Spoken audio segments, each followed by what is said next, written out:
Wrestling fans, Monday Night Raw tonight had some good spots. Had some very good spots.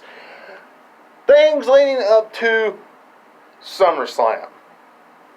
Really enjoyed some things that they have laid out for SummerSlam right now. We have the Street Profits taking on Angel Garza and Andrade. We have Drew McIntyre versus Randy Orton. Very predictable, but we do have that for SummerSlam. And it's a very predictable ending, and we're going to discuss that right here today on the podcast.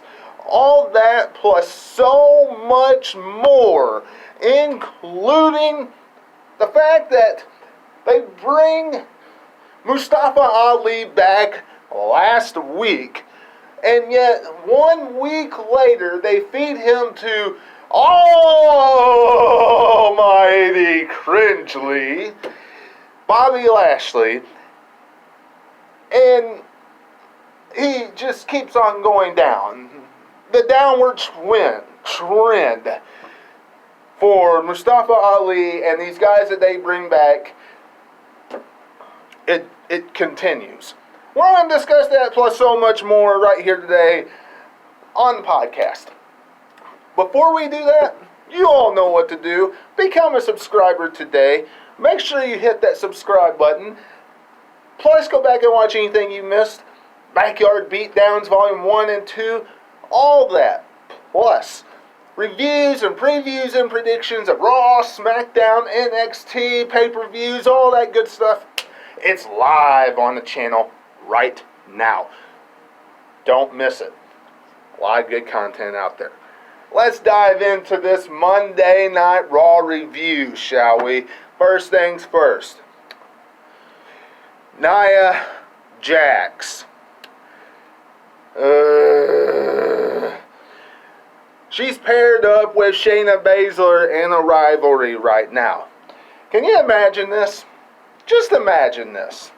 Shayna Baszler and Nia Jax.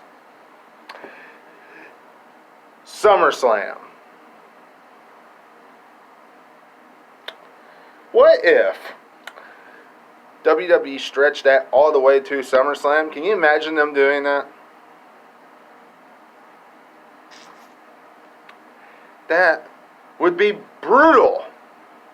Tonight, they come out, they brawl, they have Nia Jax throw Shayna Baszler like a rag doll from one side of the ring to the other side of the ring. Shayna Baszler gets up, she gets knocked back down, she goes after Nia Jax, back and forth, all throughout the rivalry, all throughout the segment.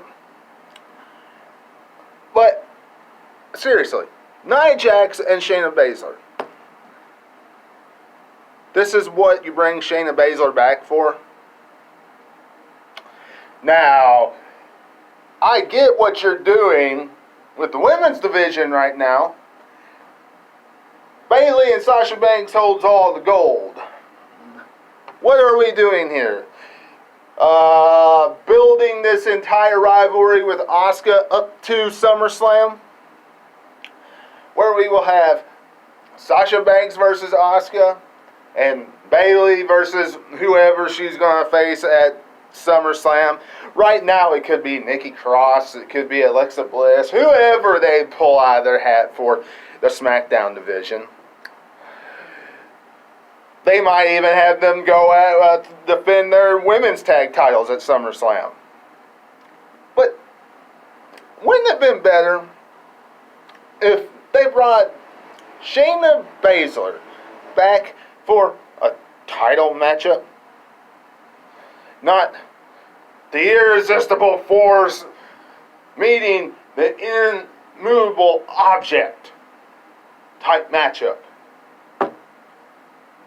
Two brawlers in the women's division. That's what they gave us tonight. And that's what they're giving us. It appears to be for SummerSlam. And does anybody want to see that? I don't. And I'm sure you don't either. Randy Orton has his eyes set for the WWE title. Does this surprise anybody? Doesn't surprise me. I'm sure it doesn't surprise you. Randy Orton going after the WWE title really made Dolph Ziggler versus Drew McIntyre irrelevant. Really didn't give us a reason to even watch it, really. Fact of the matter is this. Drew McIntyre at SummerSlam will be saying bye-bye to the WWE title because Randy Orton is on a roll, non-stop, knocking everybody out in some form or fashion, and he's going to take that WWE title until Edge comes back.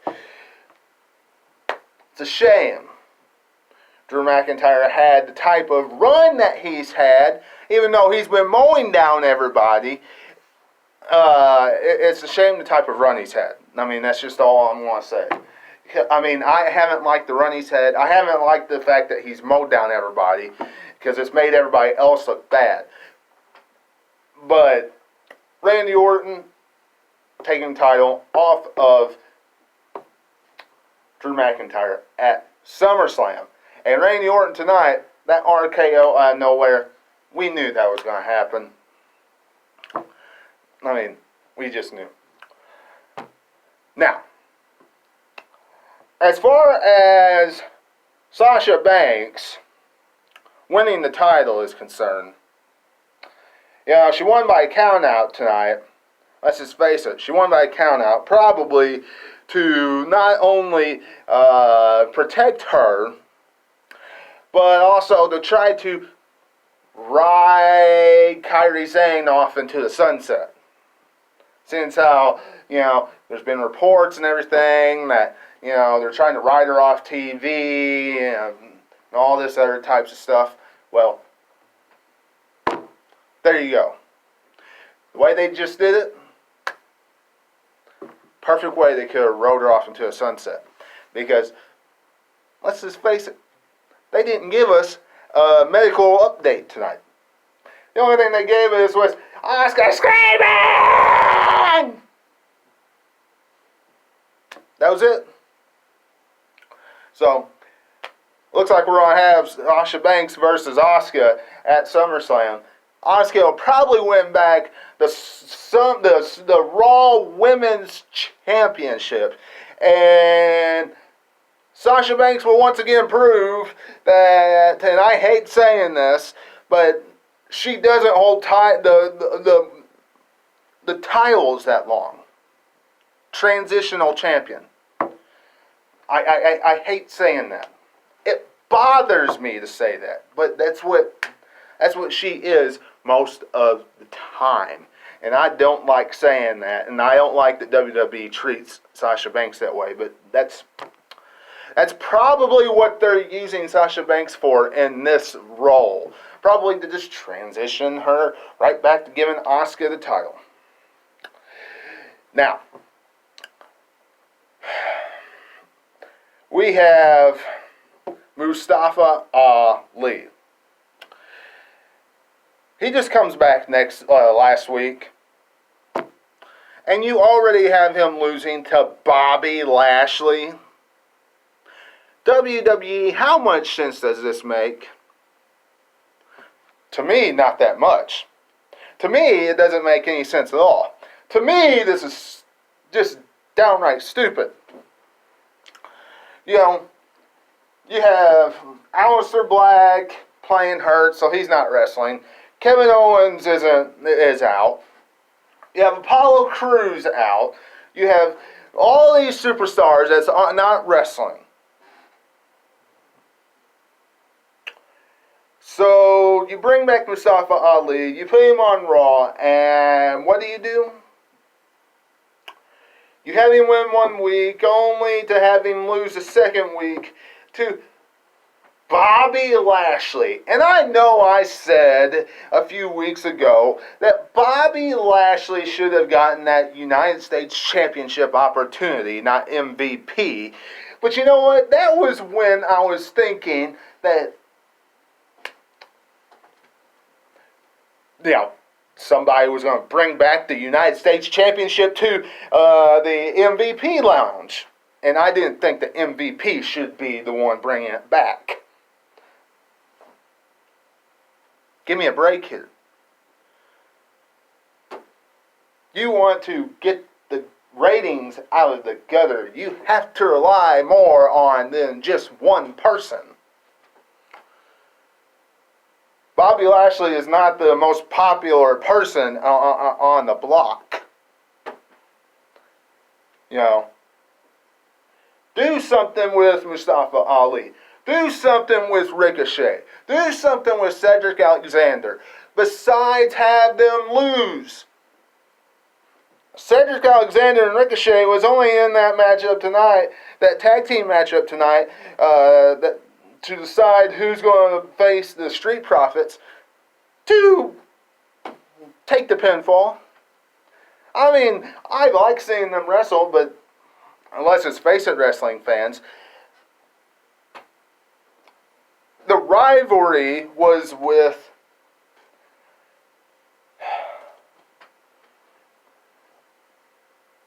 the Viking Raiders and Andrade and Angel Garza. That was the rivalry. Of course, Cedric Alexander or Ricochet was going to take the pinfall. Sad, but true. In any case, when we look at anything else that happened on this show, it really didn't amount to much. Those were the main highlights.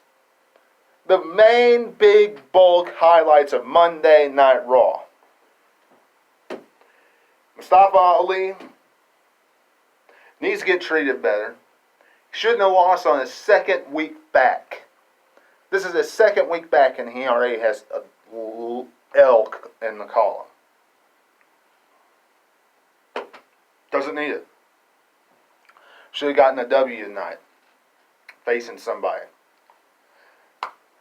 Cedric Alexander and Ricochet, you had them on TV. Okay. Had them get some wins under their belts. Use them, utilize them in their best way possible. And that is not taking a loss week in and week out. Use MVP where he rightfully belongs, and that is strictly managing.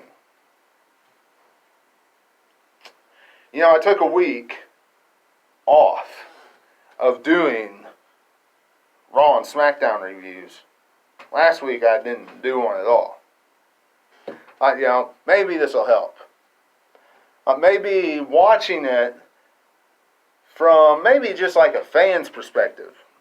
Not watching it and then coming on here and giving you a review might help. Did it? Not really. Raw is still okay. I mean, it's just okay. That's about it. And, you know, hopefully SmackDown